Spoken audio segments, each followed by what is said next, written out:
señora. Sí.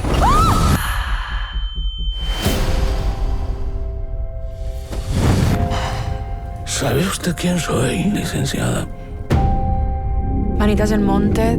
Tenemos un cártel en el mercado de las nuevas drogas. ¿Y qué le puedo ayudar, señor del Monte? Quiero ser una mujer.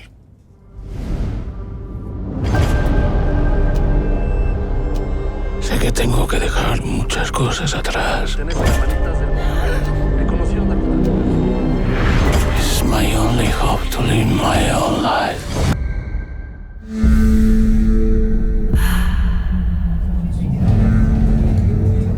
Buenas noches.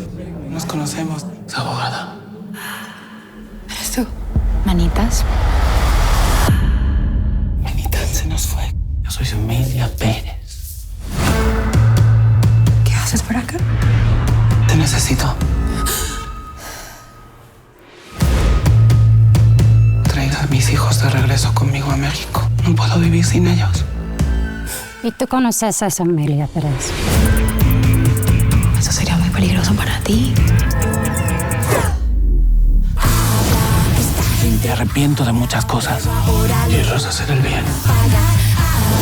Esta gente habla, pero ahora no van a pagar, no van a pagar.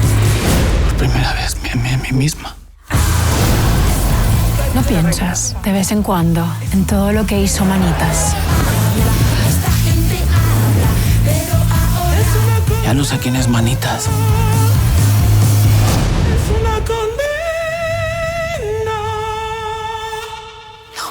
No reconozco tu voz.